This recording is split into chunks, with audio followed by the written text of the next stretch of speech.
वार्ता 14। હવે શ્રી આચાર્યજી મહાપ્રભુજીના સેવક નારાયણદાસ બ્રહ્મચારી સારસ્વત બ્રાહ્મણ મહાવનમાં રહેતા તેમની વાર્તાનો ભાવ કહીએ છીએ। વાર્તા પ્રસંગ 1। તે નારાયણદાસ બ્રહ્મચારીને માથે શ્રી ગોકુલચંદ્રમાજી પધરાવ્યા તે પ્રકાર એક ક્ષત્રાણીની વાર્તામાં કહીશું। ત્યારે 4 સ્વરૂપો વૈષ્ણવના માથે પધરાવ્યા છે। ભાવપ્રકાશ નારાયણદાસ લીલામાં 16,000 અગ્નિકુમારિકા છે। તેમાં મુખ્ય જે રાધા સહચરી છે તેમની સખી છે। મધુરેક્ષણા એમનું નામ છે। મધુર છે ઈક્ષણ એટલે દ્રષ્ટિ જેની તે મધુરેક્ષણા। શ્રી ઠાકોરજીના મુખની સુંદરતા જોતાં જ દેહનું ભાન ભૂલી જતી એવી સ્વરૂપાશક્તિ હતી। સ્વરૂપનું ચિંતન અષ્ટપ્રહર કરતી। તે નારાયણદાસ શ્રી ગોકુલચંદ્રમાજીની સેવા સારી રીતેથી કરતા। ગાયને ઘાસ ધોઈને ખવડાવતા કેમ જે રખે દૂધમાં રચ જાય, કારણ શ્રી ઠાકોરજી અત્યંત સુકુમાર છે। ભાવપ્રકાશ એ કરી એમ જણાવ્યું કે દૂધમાં રજનો સંદેહ કરતા, શાક સામગ્રી જલ બધામાં સારી રીતેથી ચોકસી રાખતા કે જેથી પ્રભુને કોઈ વસ્તુમાં શ્રમ ન થાય। અને નારાયણદાસ ત્યાગ દશામાં રહેતા, ઉત્તમ પ્રકારની ચૂકતી લેતા, કોરું અન્ન અલગ અલગ તથા વિના માંગે ઘરે આવે તેમાં નિર્વાહ કરતા। તે નારાયણદાસ જ્યાં જ્યાં પગ ધોવાને માટી લેતા ત્યાં ત્યાં દ્રવ્ય જોતા ત્યારે તેના ઉપર માટી નાખી દેતા, પરંતુ દ્રવ્યનો સ્પર્શ પણ ન કરતા। એક દિવસ રાત્રિએ એમની ખાટની આસપાસ દ્રવ્ય ઘણું ફેલાયું। તે સવારે જોઈને ભત્રીજીને કહે, ઘરમાં બગાડ પડ્યો છે તે ઝાડીને નાખી આવ। ત્યારે ભત્રીજીએ સાવરણીથી ઝાડીને નાખી દીધું, જગ્યા પણ બધી લીપી નાખી। ભાવપ્રકાશ એનો આશય એ કે નારાયણદાસે બ્રહ્મચર્ય બાલ્યકાળથી ધારણ કરી દ્રવ્ય મળવાનો ઉપાયો ઘણા કર્યા પણ કંઈ પ્રાપ્ત ન થયું। પછી 40 વર્ષના થયા ત્યારે શ્રી આચાર્યજીના સેવક જ્યારે થયા ત્યારે શ્રી ઠાકોરજીના સ્વરૂપનું જ્ઞાન થયું અને દ્રવ્યનું પણ જ્ઞાન થયું। દ્રવ્યને અગ્નિની વિષ્ઠા પણ કહે છે। તે આ પ્રકારે દ્રવ્યને જાણવા લાગ્યા। ત્યારે રિદ્ધિ સિદ્ધિ એમને છલવાને આવી, તેથી જ્યાં ત્યાં દ્રવ્ય જોયું પરંતુ વિષ્ઠાવત જાણી, તેથી તેના ઉપર માટી નાખી। તે એથી કે બીજાનો હાથ આ માયારૂપ દ્રવ્ય ઉપર પડશે તો તેનું પણ અનિષ્ટ થશે, તેથી ઉપર માટી નાખી દેતા। અને જ્યારે ઘરમાં દ્રવ્ય ફેલું દેખે ત્યારે ભત્રીજીને કહે કે બગાડ પડ્યો છે, પરંતુ પોતે ન અડે। ભત્રીજી પણ શ્રી આચાર્યજીની સેવક અને પરમ કૃપાપાત્ર હતી અને નારાયણદાસના સ્વરૂપને જાણતી। નારાયણદાસ તો મધુરેક્ષણા રાધા સહચરીની સખી છે અને સખી ચતુરા તે ભત્રીજીનું નામ છે। તે નારાયણદાસને બહુ પ્રિય એ કારણે છે કે સામગ્રી કરવામાં બહુ ચતુર છે।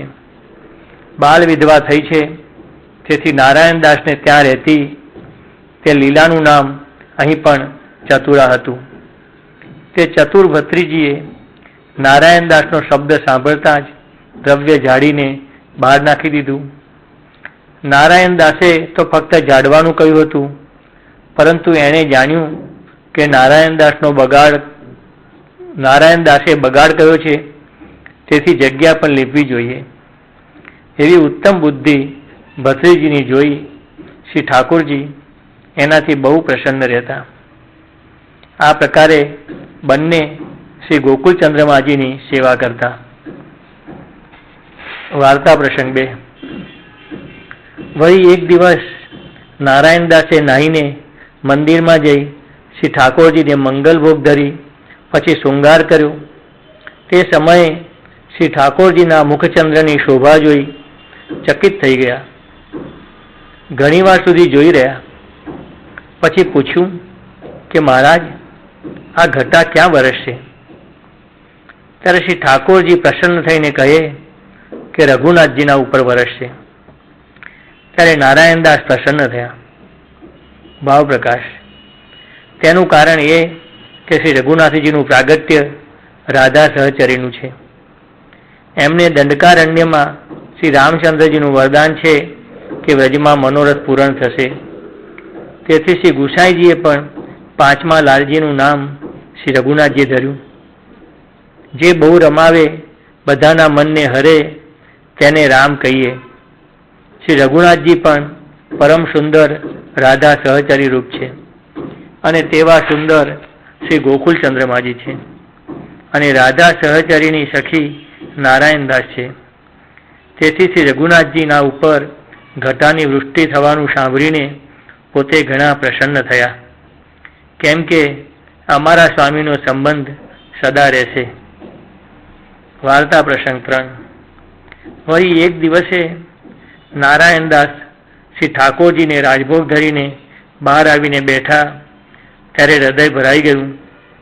ભત્રીજીને કહે, શ્રી ઠાકોરજી કેવી રીતેથી આરોગતા હશે એ વિચાર કરવા લાગ્યા. ત્યારે ભત્રીજીએ કહ્યું, તમે આવું કેમ વિચારો છો? શ્રી આચાર્યજીના સાધારણ સેવક શ્રી આચાર્યજીની કાનીથી મર્યાદાથી જે ભોગ ધરે છે તે પણ શ્રી ઠાકોરજી આરોગે છે, તો તમે તો શ્રી આચાર્યજીના કૃપાપાત્ર છો, તેથી તમારું સમર્પ્યું તો આરોગે જ. ત્યારે નારાયણદાસે કહ્યું, બેટી સાંભળ, શ્રી ઠાકોરજી સુંદર રીતેથી આરોગ્યા ત્યારે જાણીએ કે જ્યારે કોઈ વૈષ્ણવ અચાનક આવી મહાપ્રસાદ લે ત્યારે જાણીએ જે સુંદર રીતેથી આપ આરોગ્યા છે. ભાવ પ્રકાશ. એમાં એ જણાવ્યું કે ભોગ ધરીએ તે તો આરોગ્ય જ, પરંતુ અચાનકનો ભાવ એ છે કે વૈષ્ણવ નોતર્યા હોય ત્યારે તો વૈષ્ણવના ભાવથી અધિક સામગ્રી થાય અને શ્રી ઠાકોરજી વૈષ્ણવના ભાવથી આરોગે, પરંતુ નોતર્યા ન હોય ત્યારે તો નિત્ય પોતાના ઘરે જે ખર્ચ થતો હોય તેટલી સામગ્રી થાય અને તેમાંથી વૈષ્ણવને લેવડાવે ત્યારે પોતાના ભાગમાંથી વૈષ્ણવે લીધું જાણીએ. એમ તો શ્રી ઠાકોરજી બધાને મહાપ્રસાદ દે છે. એ કહી વૈષ્ણવમાં પ્રીતિ દેખાડી કે અચાનક વૈષ્ણવ આવ્યા. વૈષ્ણવ પર પ્રીતિ હોય તો પોતે ભૂખ્યો રહે અને વૈષ્ણવને લેવડાવે તો ઠાકુર આરોગ્ય જાણીએ. તેથી શિક્ષાપત્રમાં પણ કહ્યું છે કે તદીયેશ્ચેત સતસ્તુષ્ટા સ્તસ્ત પ્રશ્નો ન સંશય. તદીયા ચ તદીય સંતુષ્ટ આ રીતે થાય ત્યારે શ્રી ઠાકોરજી સંતુષ્ટ થયા જાણીએ. આ પ્રકારે નારાયણદાસના હૃદયમાં અનિર્વચનીય પ્રીતિ વૈષ્ણવ પર પણ હતી. વાર્તા પ્રસંગ 4. વળી એક સમયે નારાયણદાસે શ્રી ગોકુલચંદ્રમાજીનો શૃંગાર કરીને શૃંગાર ભોગની ખીર સિદ્ધ કરી થાળમાં પધરાવી. એટલામાં એક વૈષ્ણવે નારાયણદાસને વધાઈ આપી કે શ્રી ગોકુલમાં શ્રી આચાર્યજી મહાપ્રભુજી પધાર્યા છે. ત્યારે નારાયણદાસે તાતી ખીર ભરેલો થાળ શ્રી ગોકુલચંદ્રમાજીને ભોગ ધરીને શ્રી આચાર્યજીના દર્શને શ્રી ગોકુલ ચાલ્યા. તે સમયે શ્રી આચાર્યજી મહાપ્રભુ માવન પધારતા હતા. માર્ગમાં દર્શન થયું ત્યારે નારાયણદાસે દંડવત કર્યા. ત્યારે શ્રી આચાર્યજી મહાપ્રભુ શ્રીમુખથી કહે, નારાયણદાસ, શ્રી ઠાકોરજીનો શો સમય છે? ત્યારે નારાયણદાસે વિનંતી કરી, મહારાજ, શૃંગાર ભોગ ધરી આપના દર્શને આવ્યો છું. ત્યારે શ્રી આચાર્યજી ઉતાવળે પધાર્યા. તત્કાળ સ્નાન કરી મંદિરમાં પધાર્યા. જારી લઈને ત્યાં જુએ તો શ્રી ગોકુલચંદ્રમાજી હાથ ખેંચી રહ્યા છે. શ્રી હસ્ત ખીરથી ભર્યા છે. સિંહાસન ઉપર વસ્ત્રો ઉપર ખીરના છાંટા પડ્યા છે. ત્યારે શ્રી આચાર્યજીએ શ્રી ગોકુલચંદ્રમાજીને પૂછ્યું કે બાવા, હાથ કેમ ખેંચી રહ્યા છો? ત્યારે શ્રી ગોકુલચંદ્રમાજીએ કહ્યું, નારાયણદાસ ગરમ ખીર સમર્પીને ગયો. મેં હસ્તથી ખીર ઉઠાવી તે ગરમ લાગી. મેં હાથથી આંગળી ચાટી છે, તેથી મારો ઓઠ, હસ્ત વગેરે દાઝ્યા છે અને મંદિરમાં જ્યાં ત્યાં છાંટા પડ્યા છે. ત્યારે શ્રી આચાર્યજીએ શ્રીહસ્તથી ઓષ્ટ જોયા તો અત્યંત લાલ છે.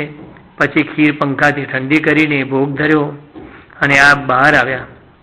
ત્યારે નારાયણદાસને ખીજીને કહ્યું, કેમ તે શ્રી ઠાકોરજીને ગરમ ખીર સમર્પી? ત્યારે નારાયણદાસે કહ્યું, મહારાજ, આપની બધાઈ સાંભળી ઉતાવળમાં ખીર સમર્પી. ત્યારે શ્રી આચાર્યજી કહે, આજ પછી એવું કામ ક્યારેય ન કરીએ. ભાવ પ્રકાશ. એનો આશય એ કે નારાયણદાસ શ્રી આચાર્યજીની વધાઈ સાંભળી પરવશ થઈ ગયા. તે જાણી કે ગરમ હશે તો શ્રી ઠાકોરજી ઠંડી કરી લેશે, પરંતુ શ્રી આચાર્યજીના દર્શન માટે વિલંબ કરવો ધર્મ નથી. આ ભાવથી ગયા. ત્યારે શ્રી ગોકુલચંદ્રમાજી નારાયણદાસના હાથનું ધર્યું. ગરમ પણ હું આરોગું છું એ જણાવવાને માટે આખો હાથ ખીરમાં નાખીને ઝાટક્યો. તેમજ ઉતાવળમાં જો કોઈ ભોગ ધરે, શૃંગાર કરે તો કંઈ અપરાધ પડે એ પણ જણાવ્યું. ફરી નારાયણદાસે શ્રી આચાર્યજીની પાસે જવાનું અલૌકિક મન કર્યું તો પણ સેવામાં આટલો શ્રમ શ્રી ઠાકોરજીને થયો તો પછી જો લૌકિક વૈદિક કાર્ય માટે કોઈ સેવામાં ઉતાવળ કરે તેને તો બહુ જ અપરાધ પડે, એમાં કહેવું શું? તેથી સેવા કરતાં મન ઠેકાણે રાખવું, અથવા ખીરની સામગ્રીનું સ્વરૂપ પણ પ્રગટ કર્યું કે ખીર શ્રી સ્વામીજીના ભાવથી છે અને શૃંગાર ભોગ પણ એમના જ ભાવનો છે. તેથી ખીરને જોતાં જ શ્રી ઠાકોરજી પ્રેમથી પ્રથમ હસ્ત ખીરમાં નાખે છે. તેથી ખીર ઠંડી કરીને આંગળી નાખી તપાસી જોઈએ, ખમાય ત્યારે ભોગ ધરવો, એ સિદ્ધાંત દેખાડ્યો. પછી સમય થયે શ્રી આચાર્યજીએ આચમન, મુખવસ્ત્ર કરાવી, બીડી આરોગાવીને ભોગ સરાવ્યા. ત્યારે શ્રી ગોકુલચંદ્રમાજી શ્રી આચાર્યજીના બંને શ્રીહસ્ત પકડીને કહે, આ ખીર મહાપ્રસાદ આપ લો. ત્યારે શ્રી આચાર્યજી કહે કે મહારાજ, જ્ઞાતિ વ્યવહાર કઠણ છે, તેથી મર્યાદા રાખવી જોઈએ. ત્યારે શ્રી ગોકુલચંદ્રમાજી કહે, મારી આજ્ઞા છે, તેથી લો. ત્યારે શ્રી આચાર્યજી ખીર મહાપ્રસાદ આરોગ્યા. તે દિવસથી ખીર અનસકડીમાં થાય છે. ભાવ પ્રકાશ. આમાં આ કારણથી શ્રી ગોકુલચંદ્રજીએ કહ્યું કે ખીર જેવી સામગ્રીમાં જ્ઞાતિની મર્યાદા પોતાના ભક્તોમાં ન રાખો. ત્યારે આપ આરોગ્યા. તે દિવસથી ખીર અનસખડીમાં ગણી. તેનું કારણ એ કે અનસખડી શ્રી ઠાકોરજી બધા ભોગમાં આરોગે છે અને ખીર ઉત્સવના ભોગમાં ન રાખી નિત્યમાં રાખી. તેનું કારણ એ કે ઉત્સવમાં રાખે તો વૈષ્ણવો ઉત્સવમાં જ કરે. તેથી ખીર જે સદાપ્રિય છે એમાં ઋતુનો કે ઉત્સવનો વિચાર નહીં, જ્યારે બને ત્યારે કરીએ. વાર્તા પ્રસંગ 5. આ પ્રકારે નારાયણદાસે સેવા બહુ કરી. પછી એમની દેહ થાકી. ત્યારે એક દિવસ નારાયણદાસને શ્રી ઠાકોરજીએ કહ્યું, કંઈ માગ. ત્યારે નારાયણદાસે શ્રી ગોકુલચંદ્રમાજીને કહ્યું, હું તમારી પાસે એ માગું છું કે શ્રી ગુસાઈજીના ઘરે પધારીને સેવા કરાવજો. ભાવ પ્રકાશ. તેનું કારણ એ કે શ્રી ગુસાઈજીના ઘર વિના શ્રી ઠાકોરજી સુખ નહીં પામે.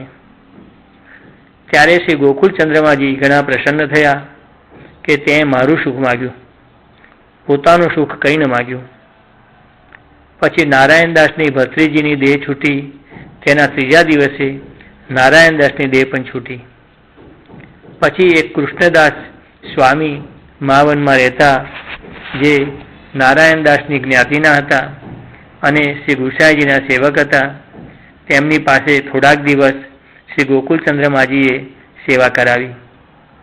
ભાવ પ્રકાશ.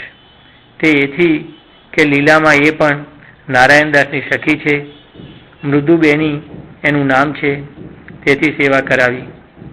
પછી મથુરામાં શ્રી ગુસાઈજીના ઘરે પધાર્યા. એમની વાર્તામાં આ સિદ્ધાંત થયો કે બ્રહ્મચારીના ધર્મ દેખાડ્યા. જે પોતાની મહાપ્રસાદની પાતળ વૈષ્ણવને ધરી પ્રસન્ન થવું. શ્રી ઠાકોરજી પાસે પોતાનું સુખ ન માગ્યું, પ્રભુનું સુખ વિચાર્યું. આ પુષ્ટિ માર્ગની રીતિ છે. તે નારાયણદાસની વાર્તાનો પાર નથી, તે ક્યાં સુધી કહીએ. વાર્તા 15. હવે શ્રી આચાર્યજી મહાપ્રભુની સેવક ક્ષત્રાણી મહાવનમાં રહેતી તેની વાર્તાનો ભાવ કહીએ છીએ. એક ક્ષત્રાણી લીલામાં શ્રી સ્વામિનીજીની અંતરંગીની સખી છે. ભદ્રા એનું નામ છે. તે એક ક્ષત્રિયના ઘરે જન્મી. તે 11 વર્ષની થઈ ત્યારે માતા પિતા તેના લગ્ન કરવાનું કહે. ત્યારે કહે કે જે દિવસે મારું લગ્ન કરશો તે દિવસે વર મરશે અને તમે પણ મરશો. ત્યારે ડરીને ચૂપ થઈ રહેતા. તે 13 વર્ષની થઈ ત્યારે જ્ઞાતિમાં મા બાપની નિંદા થવા લાગી. તેથી એકની સાથે સગાઈ કરી. પછી તે પરણવા આવ્યો. તે ફેરા ફરતા જ એના મા બાપ અને એનો વર એ ત્રણે મરી ગયા. પછી એ ઘરમાં એકલી રહે. તેનાથી ગામમાં સંબંધી વગેરે કોઈ ન બોલે, કેમ જે એને લગ્ન થતાં જ મા બાપ અને વર બધાને માર્યા. તેથી એમાં પ્રીતિ કરશે તે પણ મરશે, આવું લોકો કહેતા. પછી નારાયણદાસના ઘરે શ્રી આચાર્યજી જ્યારે પધાર્યા ત્યારે આ ક્ષત્રાણીને દર્શન થયા. તે શુદ્ધ જીવ હતી. તેથી જાણ્યું જે આમની શરણે જઈએ. ત્યારે શ્રી આચાર્યજીને દંડવત કરી વિનંતી કરી, મહારાજ મને અંગીકાર કરો. હવે મારે પ્રતિબંધ લૌકિક બધું છૂટ્યું છે. ત્યારે શ્રી આચાર્યજીએ નામ નિવેદન કરાવ્યું. પછી આ ક્ષત્રાણીએ કહ્યું, મહારાજ હવે મને શી આજ્ઞા છે? ત્યારે શ્રી આચાર્યજીએ કહ્યું, ભગવત સેવા કરો. ત્યારે ક્ષત્રાણીએ કહ્યું, મહારાજ લીલામાં સદા આપની સેવા કરી છે અને આપે તો ભગવત સેવા કરવાનું કહ્યું, અને ભગવત સેવા તો ઘણા લોકો કરે છે, પરંતુ ચરણારવિંદ મળવા બહુ દુર્લભ છે. મને સાધનમાં ન નાખો. મને સદા આપની સેવા દો કે જેથી સદા આપની પાસે રહું અને આપના દર્શન કરું. મને એક આપના ચરણારવિંદનો આશ્રય છે. ત્યારે શ્રી આચાર્યજી પ્રસન્ન થઈને કહ્યું, તે સાચું કહ્યું, પરંતુ અમારે પૃથ્વી પરિક્રમા કરવી છે, તેથી સ્ત્રીજનનો સંગ ઠીક નહીં. પછી આચાર્યજીએ કુમકુમ મંગાવી એક વસ્ત્ર ઉપર બંને ચરણમાં કુમકુમ લગાવી છાપ કરીને ક્ષત્રાણીને તે વસ્ત્ર આપ્યું અને કહ્યું, આની સેવા કરજે. હું તારી ઉપર પ્રસન્ન છું. તારા બધા મનોરથ પૂર્ણ થશે. ત્યારે તે ક્ષત્રાણી શ્રી આચાર્યજીને સુંદર રીતિથી ઘરમાં પધરાવી શ્રી આચાર્યજીની શ્રી સ્વામીજીના ભાવથી સેવા કરતી. શ્રી આચાર્યજી તેને દર્શન આપતા, બધા રસનો અનુભવ કરાવતા. પછી શ્રી આચાર્યજી પૃથ્વી પરિક્રમા કરતા કાશીમાં પધાર્યા. અહીં એક દિવસ તે ક્ષત્રાણી શ્રી યમુનાજલ ભરવા અપ્રશમાં ગાગર લઈને બ્રહ્માંડ ઘાટે ગઈ. તે ગાગર લઈ શ્રી યમુનાજીમાં બેઠી. ત્યારે કિનારા ઉપર થોડા જલમાં 4 સ્વરૂપો જોયા. ત્યારે ક્ષત્રાણીએ કહ્યું, તમે પરમ સુંદર જલમાં કેમ બિરાજો છો? ત્યારે 4 સ્વરૂપે કહ્યું, તું અમને ઘરે પધરાવ.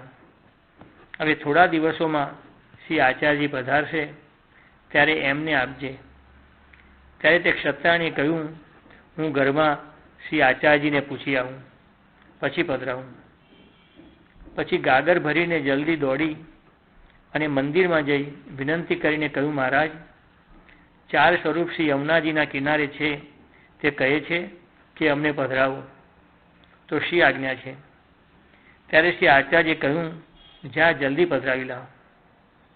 પછી આવીને 4 સ્વરૂપને મંદિરમાં પધરાવીને વસ્ત્ર પહેરાવીને ભોગ ધર્યો.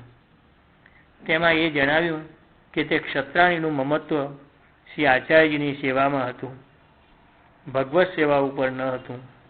છતાં શ્રી ઠાકોરજી 4 સ્વરૂપે થઈ આપ જ પધાર્યા. તેથી શ્રી આચાર્યજીની સેવા જેને છે તે વૈષ્ણવની પાસે શ્રી ઠાકોરજી વિના યત્ન પોતાની મેરે પધારે છે. એ વાત કાશીમાં શ્રી આચાર્યજીએ જાણી ત્યારે આપ ત્યાંથી વ્રજમાં પધાર્યા. પ્રથમ અડેલ આવ્યા, પછી કડામાં પધાર્યા. કડામાં દેવા કપૂર ક્ષત્રિય હતા. ગદાધરદાસના પાસે જ એમનું ઘર હતું. એક દિવસ ગદાધરદાસને ત્યાં વૈષ્ણવ મહાપ્રસાદ લેતા હતા અને ગદાધરદાસ પરોસતા હતા. આ દેવા કપૂરનું ઘર કંઈક ઊંચું હતું. ત્યાંથી તેઓ જોતા હતા ત્યારે એક વૈષ્ણવની પાસે બેસી શ્રી ઠાકોરજી ભોજન કરતા હતા તેવા દર્શન તેને થયા. તે જોઈને દેવા કપૂરને મૂર્છા આવી. પછી ઘડી એકમાં સાવધાન થઈ ગદાધરદાસની પાસે આવીને દેવા કપૂર કહે, બધા વૈષ્ણવ ક્યાં ગયા? ત્યારે ગદાધરદાસે કહ્યું, મહાપ્રસાદ લઈને ઘરે ગયા. ત્યારે દેવા કપૂરે કહ્યું, તમારા વૈષ્ણવની વચમાં શ્રી ઠાકોરજીને ભોજન કરતા મેં જોયા અને મને મૂર્છા આવી. તેથી હવે હું દોડ્યો આવ્યો છું. હવે મને શ્રી ઠાકોરજીના દર્શન કેવી રીતે થાય? ત્યારે ગદાધરદાસે કહ્યું, તારા બહુ ભાગ્ય છે કે તને દર્શન થયા. હવે દર્શન ક્યાં? ત્યારે દેવા કપૂરે કહ્યું, કોઈ ઉપાય બતાવો. હું તમારે શરણે છું. બધો જન્મ મેં એમ જ ખોયો. ત્યારે ગદાધરદાસે કહ્યું, શ્રી આચાર્યજીની શરણે જાઓ. શ્રી આચાર્યજીની કૃપાથી વૈષ્ણવોને શ્રી ઠાકોરજી મળે છે. એમની કૃપાથી તમને પણ મળશે. હવે કાશીથી પધારે છે તે 2-4 દિવસમાં અહીં પધારશે. દેવા કપૂર ત્યારથી નિત્ય ગદાધરદાસને ત્યાં આવીને પૂછે, કેમ શ્રી આચાર્યજી પધાર્યા? તેમની એટલી આરતી વધી એ ઘરનું કામ ભૂલી ગયા. પછી 2-4 દિવસ બાદ શ્રી આચાર્યજી કડામાં પધાર્યા. ત્યારે દેવા કપૂરે આવીને શ્રી આચાર્યજીને દંડવત કર્યા અને વિનંતી કરી, મહારાજ કૃપા કરીને શરણે લો. ત્યારે ગદાધરદાસે શ્રી આચાર્યજીને દેવા કપૂરના સમાચાર કહ્યા કે આ પ્રકારે આમને વૈષ્ણવોમાં શ્રી ઠાકોરજીના દર્શન કરીને આરતી થઈ છે, દૈવી જીવ છે. ત્યારે શ્રી આચાર્યજીએ પ્રસન્ન થઈ દેવા કપૂરને નામ નિવેદન કરાવ્યું. પછી દેવા કપૂરે વિનંતી કરી, હવે મને શી આજ્ઞા છે? ત્યારે શ્રી આચાર્યજી કહે, તમે પણ અમારી સાથે વ્રજમાં ચાલો. ત્યાંથી ઠાકોરજી તમારા માથે પધરાવી દઈશું, તમે સેવા કરજો. ત્યારે દેવા કપૂરની સ્ત્રી ઘરે રહી અને દેવા કપૂર સાથે ચાલ્યા. પછી શ્રી આચાર્યજી આગળ પધાર્યા. ત્યાં ગજન ધાવન ક્ષત્રિય હતા. એમના પિતા પાસે દ્રવ્ય ઘણું હતું. 4 બેટા હતા. તેમાં ગજન નાનો હતો અને ઘરમાં ગજનની માતા હતી. સ્ત્રીજનમાં બીજું કોઈ ન હતું. તે ગજનના પિતાએ નાવના ઉપર ભવૈયાનો નાચ કરાવ્યો. તેમાં ગજન સહિત 4 બેટા અને ગામના મેળાપી સગા સંબંધી મળી 50-60 મનુષ્યો હતા. રાત્રિ અડધી ગઈ એટલામાં નાવ અકસ્માત ફાટી એટલે બધા ડૂબ્યા. ગજનના હાથે એક નાવનો ટુકડો પડ્યો. તે ગજનને પકડ્યો. તે લાકડાનો ટુકડો વહીને આગ્રાથી કોષ 4 ઉપર આવ્યો. પછી સવાર થયું ત્યારે ગજન ઘરે આવ્યા. પોતાની માને બધા સમાચાર કહ્યા જે ભાઈ પિતા બધા ડૂબ્યા. ત્યારે ગજનની માતા સતી થઈ. ગજન હવે એકલા રહ્યા. વેપાર કરવો છોડી દીધો. 2-4 ઘડી શ્રી યમુનાજી ઉપર જઈ બેસે. પછી પોતાના ઘરમાં બેસી રહે. બહુ કોઈથી બોલવું નહીં. મનમાં વૈરાગ્ય આવ્યો કે પિતા ભાઈ બધા મર્યા, અમે પણ મરીશું, શું કરીએ? ભગવાન કૃપા કરે તો સારું છે. આ પ્રકારે બધાથી ઉદાસ રહે. અને જીયદાસ સુરી ક્ષત્રિય પણ આગ્રામાં રહેતા. તે જીયદાસ વર્ષ 60ના થયા ત્યારે તેમણે આગ્રામાં કોતવાલી લીધી. આખા આગ્રા ગામનો ન્યાય કરતા. એક દિવસ એક બ્રાહ્મણીનો અને એક શૂદ્રનો ઝઘડો આવ્યો. તે બ્રાહ્મણીની પાસેથી શૂદ્ર દ્રવ્ય લીધું હતું તે આપે નહીં. ત્યારે બ્રાહ્મણી પુકારી કોતવાલીમાં ગઈ. ત્યારે શૂદ્રે થોડા રૂપિયા જીયદાસને આપ્યા અને કહ્યું, બ્રાહ્મણીને જૂઠી કરજો. જીયદાસે બ્રાહ્મણીને લોભના વશે જૂઠી કરી અને બળજબરીથી ફારગતી લખાવી દીધી. તેથી તે બ્રાહ્મણી કલ્પાન કરવા લાગી. પછી જીયદાસના શરીરમાં કોઢ થયો. હવે જીયદાસ દૈવી છે, તેથી જ્ઞાન થયું કે મેં બ્રાહ્મણીને લોભના વશે જુઠ્ઠી કરી છે. આ કોતવાલીનું કામ બહુ ખોટું છે એમ સમજી કોતવાલી છોડી. પછી બ્રાહ્મણીને બોલાવીને કહે, માતા, મેં લોભના વશ થઈને તમને આ પ્રકારે જુઠ્ઠી કરી છે, તેથી વ્યાજ સહિત રૂપિયા મારી પાસેથી લઈ જાઓ. તમારા અપરાધથી મારી આ ગતિ થઈ છે. પછી વ્યાજ સહિત એને રૂપિયા આપ્યા. 10 રૂપિયા બીજા પોતાના તરફથી આપ્યા. ત્યારે તે બહુ આશીર્વાદ દેવા લાગી. ત્યારથી જીયદાસ પણ વૈરાગ્ય કરી શ્રી યમુનાજીના કિનારે જઈને બેસે. તે ત્રીજા પ્રહરે ઘરે આવી ખાનપાન કરતા. પછી થોડાક દિવસોમાં જીયદાસની દેહ સારી થઈ, કોઢ બધો જતો રહ્યો. પછી એક દિવસ ગજન શ્રી યમુનાજીના તીરે બેઠા હતા. ત્યારે જીયદાસ પણ ત્યાં આવી પાસે બેઠા. ત્યારે પરસ્પર વાતો કરી. ત્યારે ગજને પોતાની વાત બધી કહી કે અમારે પિતા ભાઈ બધા ડૂબી મર્યા, માતા સતી થઈ, ત્યારથી વૈરાગ્ય થયો છે. ત્યારે જીયદાસે પોતાની વાત કહી કે મેં બ્રાહ્મણીનું દ્રવ્ય અન્યાય કરીને લીધું, તેથી મારી દેહ બગડી. ત્યારે જ્ઞાન થયું, હવે કોઈ પ્રકારથી ભગવાનની પ્રાપ્તિ થાય તો સારું. ત્યારે ગજનને કહ્યું, ચાહના તો મારી એ છે, પરંતુ કેવી રીતે મળે? ભગવાન તો કોઈ મોટા મહાપુરુષની કૃપા થાય તો મળે. ત્યારે જીયદાસે કહ્યું કે તે તો સાચું, પરંતુ અમે મહાપાપી, અમને મહાપુરુષ ક્યાં મળે? તેથી હવે ભગવાનનો આશ્રય કરી શ્રી યમુનાજીનો આશ્રય કર્યો છે, જે બને તે ખરું. એ પ્રકારે બંને જણા નિત્ય મળે અને વાતો કરે. એમ કરતા કડાથી શ્રી આચાર્યજી આગ્રા પધાર્યા. આપ શ્રી યમુનાજીના તીરે સંધ્યાવંદન કરતા હતા. એટલામાં ગજન અને જીયદાસ આવ્યા. તેમને શ્રી આચાર્યજીના દર્શન થયા. ત્યારે બંને વાતો કરી કહ્યું કે આ મહાપુરુષ છે, એમને શરણે જઈએ. પછી ગજને કૃષ્ણદાસ મેઘરને પૂછ્યું કે આ કોણ છે? ત્યારે કૃષ્ણદાસ મેઘરે કહ્યું, શ્રી આચાર્યજી છે. દક્ષિણમાં અને કાશીમાં માયાવાદ ખંડન કરી ભક્તિ માર્ગનું સ્થાપન કર્યું છે. ત્યારે ગજને અને જીયદાસે દંડવત કર્યા અને વિનંતી કરી કે મહારાજ, અમે સંસાર સમુદ્રમાં ડૂબીએ છીએ, અમને શરણે લઈ ઉદ્ધાર કરો. ત્યારે શ્રી આચાર્યજીએ તેમને શ્રી યમુનાજીમાં સ્નાન કરાવીને નામ નિવેદન કરાવ્યું. પછી જીયદાસે કહ્યું, મહારાજ, અમારા ઘરે પધારો. ત્યારે જીયદાસના ઘરે પધારી જીયદાસના 2 બેટા હતા, પુરુષોત્તમદાસ અને છબીલદાસ. તેમને નામ નિવેદન કરાવ્યું. પછી ગજનનું ઘર ખાલી હતું. ત્યાં પધારીને સામગ્રી કરી, ભોગ ધરી ભોજન કર્યું. ગજન અને જીયદાસે વિનંતી કરી, મહારાજ, હવે અમને શું આજ્ઞા છે? ત્યારે શ્રી આચાર્યજી કહે, અમારી સાથે શ્રી ગોકુલ ચાલો. બંને જણાને શ્રી ઠાકોરજી પધરાવી દઈશું, તે સેવા કરજો. ત્યારે ગજન અને જીયદાસ સાથે ચાલ્યા. દેવા કપૂર તો કડાથી સાથે આવ્યા જ હતા અને નારાયણદાસ બ્રહ્મચારી માવનમાં રહેતા. એમનો પિતા મથુરામાં જઈ ક્ષત્રિય પાસેથી જીવિકા લાવતો, તેનાથી નિર્વાહ થતો. એક દિવસે નારાયણદાસને સાથે લઈ તે મથુરા આવ્યો. ત્યાં ક્ષત્રિયના ઘરે જઈ કંઈ માગ્યું.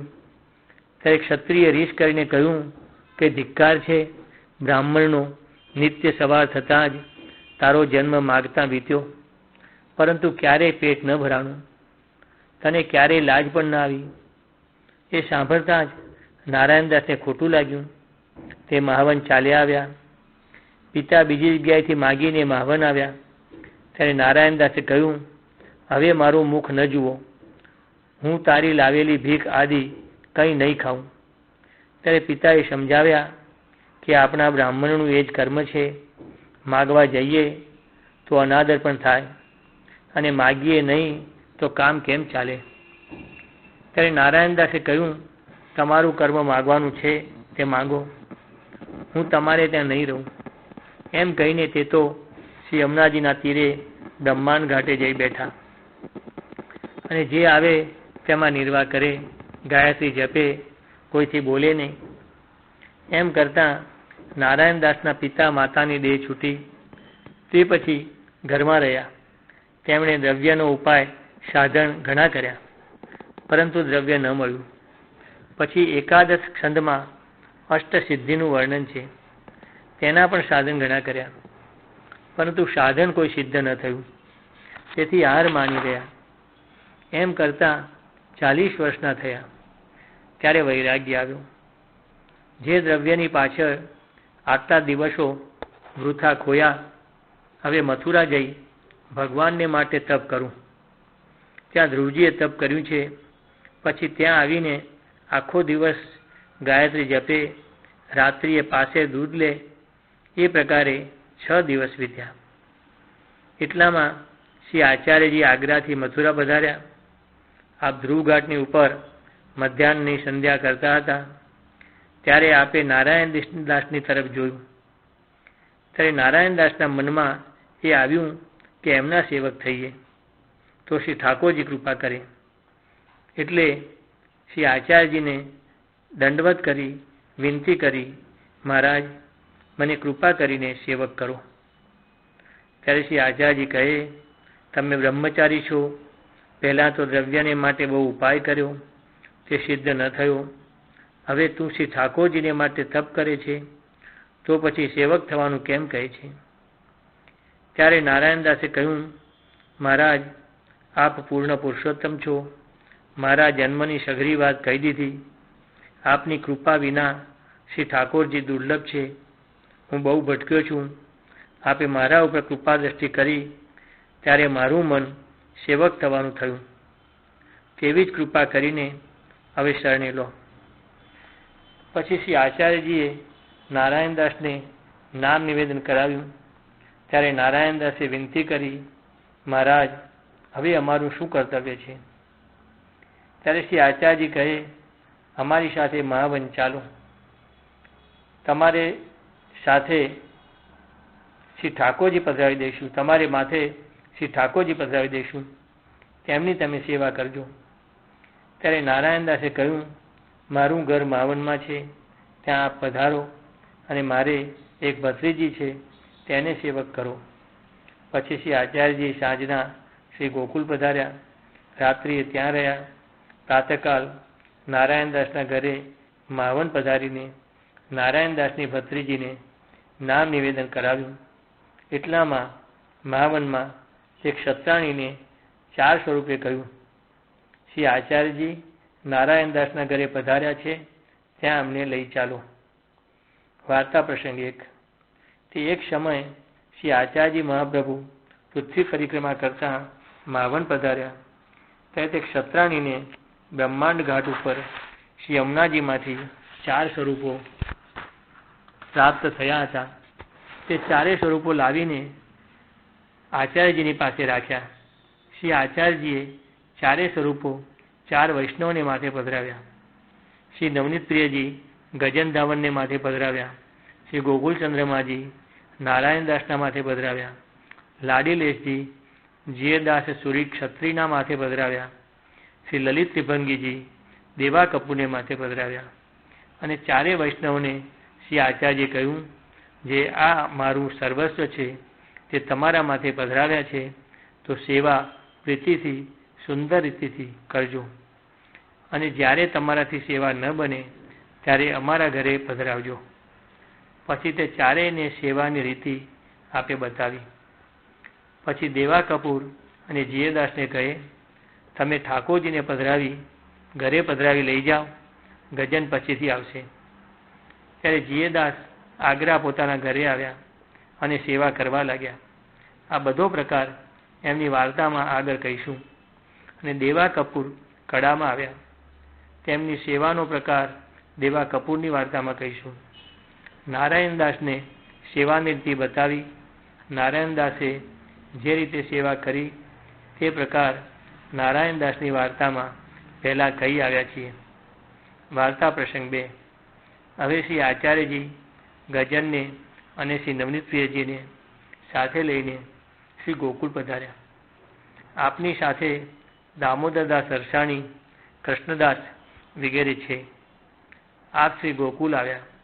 પ્રાતઃકાલ જન્માષ્ટમી હતી, તેથી શ્રી ગોકુલમાં ઉત્સવ કર્યો.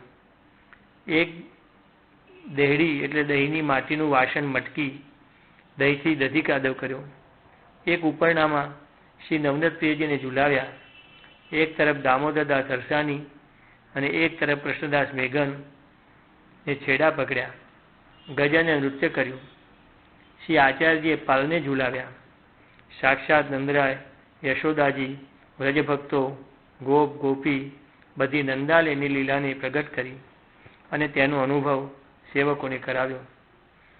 પછી ગજનને શ્રી નવનીતપ્રિયજી પધરાવી આગરે વિદાય કર્યા.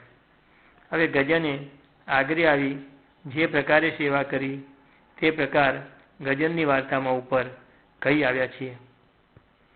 પછી શ્રી આચાર્યજી પૃથ્વી પરિક્રમા કરવા પધાર્યા. તે ક્ષત્રાણી શ્રી આચાર્યજીની એવી કૃપાપાત્ર હતી. તેને શ્રી આચાર્યજીની સેવા ઉપર દ્રઢ ભાવ હતો.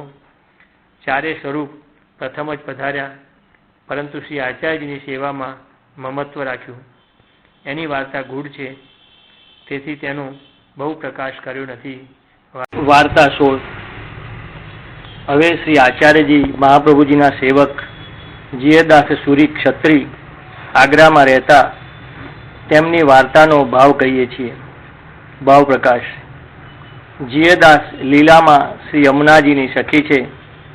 શ્યામા એનું નામ છે. તે શ્યામાની 5 સખી છે. તેના નામ કહીએ છીએ. કાવેરી સખી અહીં પુરુષોત્તમદાસ થયા. મનોહર સખી તે અહીં છબીલદાસ થયા. હીરા સખી તે અહીં કૃષ્ણદાસ થયા. છબીધામા સખી અહીં અરજી થયા અને મંજુકી સખી તે અહીં મથુરામલ્લ થયા. હવે 6 જણે જે પ્રકારે શ્રી લાડીલેશજીની સેવા કરી અને લીલામાં પ્રાપ્ત થયા તે પ્રકાર કહે છે. વાર્તા પ્રસંગ 1.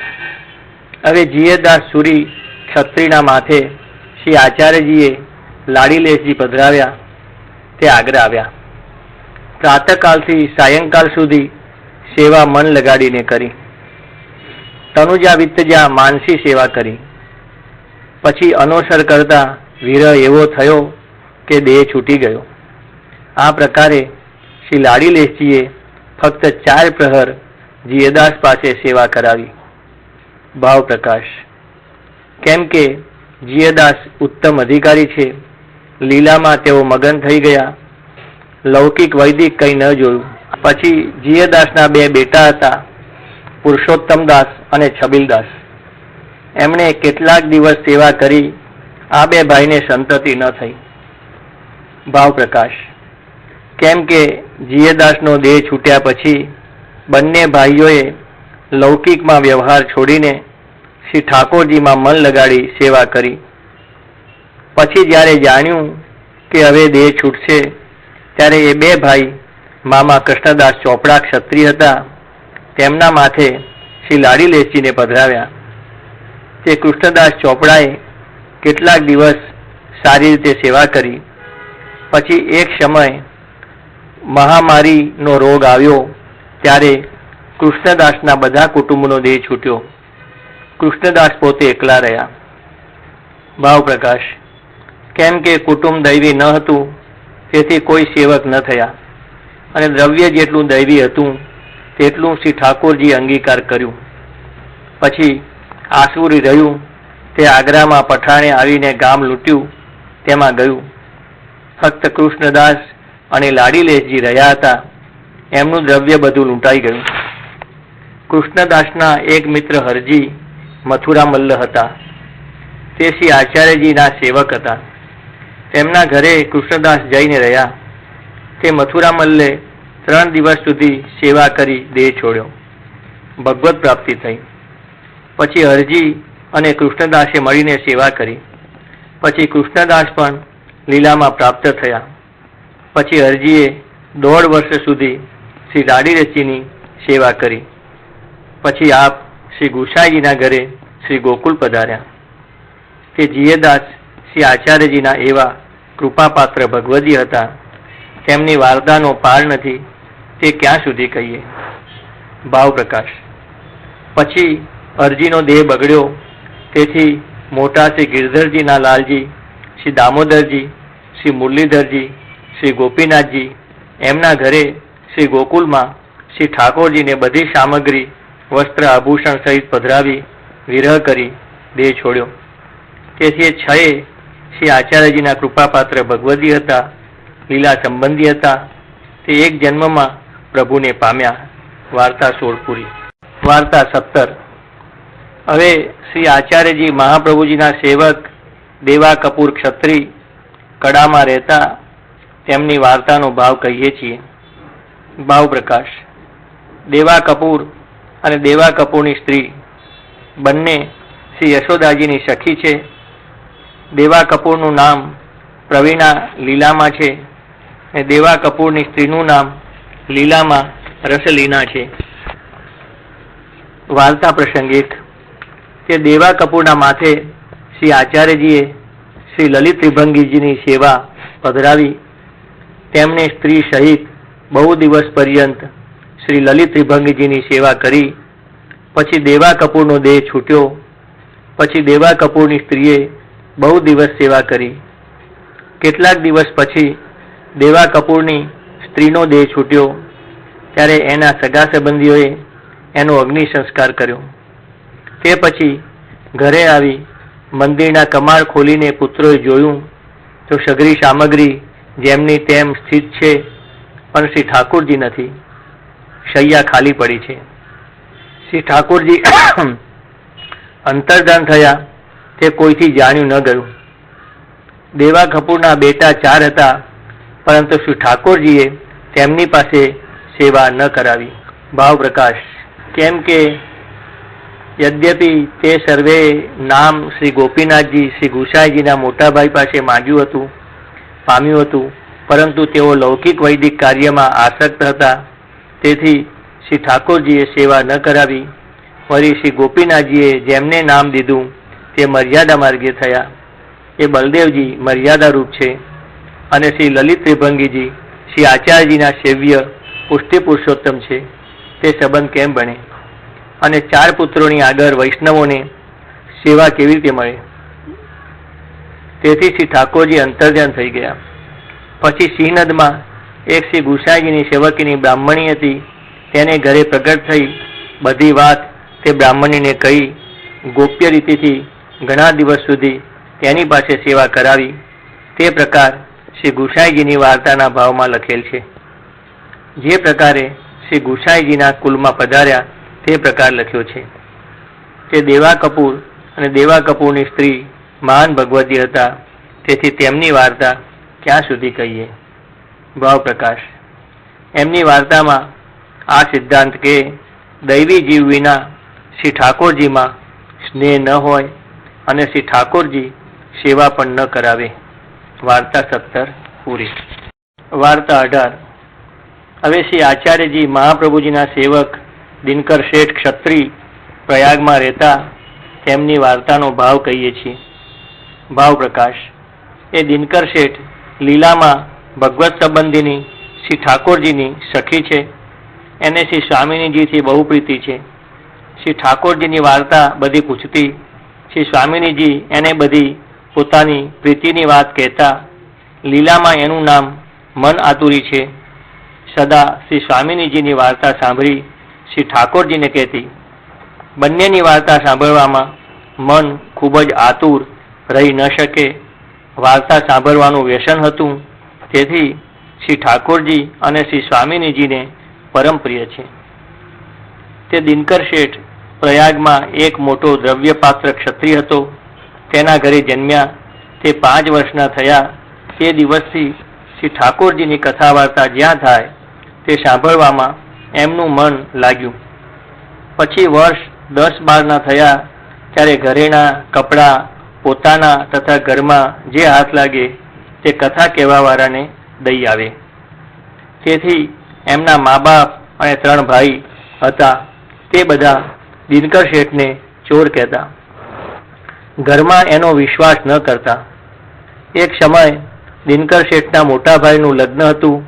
તેથી એને બહુ સુંદર જરીનો વાઘો, ચીરો વગેરે આભૂષણ પહેરાવ્યા, ઘોડા ઉપર ચડાવ્યા અને જાનમાં લઈ ચાલ્યા. ત્યારે દિનકર શેઠના મનમાં આવ્યું કે આજ જો ભાગવાનો મોકો પડે તો આ બધું કથા કહેવાવાળાને આપી આવું. પછી જ્યારે જાન બેટીવાળાના દ્વારે ગઈ ત્યારે બધા કુટુંબીજનો લગ્નના કાર્યમાં લાગ્યા. ત્યારે દિનકર શેઠ ભાગીને 10-5 કથા કહેવાવાળાના ઘરે જઈ તેમને બધા આભૂષણ વસ્ત્રો વાંટી આપ્યા અને કહ્યું કે અમારા ભાઈ, પિતા, કુટુંબી કોઈને કહેશો નહીં. પછી દિનકર શેઠ ધોતી પહેરી ઘરમાં આવી બેઠા. ત્યારે માતાએ પૂછ્યું, આભૂષણ વસ્ત્રો ક્યાં છે? પછી પિતાએ ખોરતા ખોરતા આવીને દિનકર શેઠને બહુ માર્યા અને 3 દિવસ સુધી કોઠામાં પૂરી રાખ્યા. પરંતુ દિનકર શેઠ બોલ્યા નહીં, કંઈ ન બતાવ્યું. ત્યારે પિતા ભાઈ હાર માનીને બેસી રહ્યા. દિનકર શેઠ આખો દિવસ કથા વાર્તા સાંભળે, જ્યાં જાય ત્યાં શ્રોતા અને વક્તા એમને શેઠ કહે, એમની વડાઈ કરે અને લોકોમાં, જ્ઞાતિમાં અને કુટુંબીઓમાં એને ચોર કહે. તે પ્રમાણે દિનકર શેઠ કહેવાયા. હંમેશા સાંજે ઘરે આવે ત્યારે બાપ ખાવાનું દે તે ખાય, જેવું પહેરવાનું દે તેવું પહેરે. સાંજે એક વખત ખાય. કથા કહેવાવાળાના ઘરે કે કોઈ જગ્યાએ જાગરણ હોય, ભગવદ વાર્તા હોય તો ત્યાં જ સૂઈ રહેતા. માતા પિતા ઘરમાં રહેવા ન દે. કેમ, જે વસ્તુ નજરે પડશે તો ચૂકવીને લઈ જશે. તેથી જ્ઞાતિમાં તેઓ ચોર કહેવાયા. તેથી એમનું લગ્ન ન થયું. એમ કરતા માતા પિતા રહ્યા ત્યાં સુધી ખાનપાન ચાલ્યું. માતા પિતા મર્યા ત્યારે ભાઈ સાથે ન બને એટલે દિનકર શેઠે વિચાર્યું, હવે આ ગામ છોડીએ તો સારું. પછી પ્રાતઃકાલ ત્રિવેણી નાવાને ઘાટ ઉપર દિનકર શેઠ આવ્યા અને શ્રી આચાર્યજીએ અડેલથી કૃષ્ણદાસ મેઘનને કહ્યું કે શહેરમાંથી ખાંડ 2-4 રૂપિયાની લઈ આવો. તેથી કૃષ્ણદાસ મેઘન ત્રિવેણીમાં આવ્યા. તેઓ સ્નાન કરતા હતા ત્યારે દિનકર શેઠે કૃષ્ણદાસજીને કહ્યું, તમે કોણ છો? ત્યારે કૃષ્ણદાસે પૂછ્યું, તમે કોણ છો? અમને પૂછો છો તે તમારે કંઈ કામ છે? ત્યારે દિનકર શેઠે કહ્યું, આ ગામ છોડવું છે તેથી તમને પરદેશી જાણીને પૂછ્યું. કોઈને ભગવદ વાર્તા કથા આવડતી હોય તો હું એમની સાથે જઉં. મારા ઘરમાં દ્રવ્ય ઘણું છે. માતા પિતા હતા ત્યાં સુધી નિર્વાહ થયો. હવે 3 ભાઈ છે તે મને ચોર કહી ખોટા વચન કહે છે. મારું લગ્ન થયું નથી. તે ઠાકુરે સારું કર્યું. ત્યારે કૃષ્ણદાસ તેમને દૈવી જાણીને કહે, તમારે કથા સાંભળવાનું વ્યસન છે તો અડેલમાં શ્રી આચાર્યજીના શ્રીમુખથી કથા તો એક દિવસ સાંભળો, પછી જ્યાં મન હોય ત્યાં જજો. દિનકર શેઠ આટલું સાંભળીને તુરત જ ત્યાંથી નાવ ઉપર ચઢી અડેલ આવ્યા. તે સમયે શ્રી આચાર્યજી પોઢીને જાગ્યા હતા. પ્રહર 1.25 દિવસ પાછલો હતો. ત્યારે દિનકર શેઠે દંડવત કર્યા. ત્યારે શ્રી આચાર્યજીએ કહ્યું, આવો દિનકર શેઠ, બેસો, કથા સાંભળો. પછી પોતે 10મ સ્કંદમાં ભ્રમરગીતનું વ્યાખ્યાન કર્યું. તે સાંભળી દિનકરદાસની આંખોમાંથી આંસુનો પ્રવાહ વહ્યો. મનમાં કહે, હાય, આટલા દિવસો મારા વૃથા ગયા. હવે તો એમના શરણે જઈ સદા એમની પાસે રહી કથામૃતનું પાન કરું. પછી કથા થઈ ચૂકી ત્યારે દિનકર શેઠે વિનંતી કરી, મહારાજ મને કૃપા કરીને શરણે લો. ત્યારે શ્રી આચાર્યજીએ કહ્યું, તમે કથા તો ઘણી સાંભળી, પરંતુ હજુ સુધી સેવક કેમ નહીં થયા? તમને મોટા મોટા પંડિત સ્વામી મળ્યા, તેમના સેવક કેમ નહીં થયા? ત્યારે દિનકર શેઠે કહ્યું, મહારાજ જેટલા સ્વામી પંડિત મળ્યા તેટલા દ્રવ્યના સંગી મળ્યા. જ્યાં સુધી ભેટ કરી ત્યાં સુધી પ્રીતિ બહુ જ કરતા. હવે કોઈ મારાથી બોલતું નથી. આપ સાક્ષાત ભગવાન છો. હું કોઈ બીજા દેશમાં જતો તો મારો જન્મ બગડતો. હવે મારો ઉદ્ધાર કરો. મારે કોઈ લૌકિક પ્રતિબંધ નથી. ત્યારે શ્રી આચાર્યજી કહે, શ્રી યમુનાજીમાં બધા કપડાં સહિત નાહી આવો. ત્યારે દિનકર શેઠ નાહી આવ્યા એટલે શ્રી આચાર્યજીએ નામ નિવેદન કરાવ્યું. પછી આપ કહે, ભગવત સેવા કરો. ત્યારે દિનકર શેઠે કહ્યું, મહારાજ આપ તો અંતઃકરણની જાણો છો. હું તો આપના મુખની કથા સાંભળીશ, એમાં બધી સેવા છે.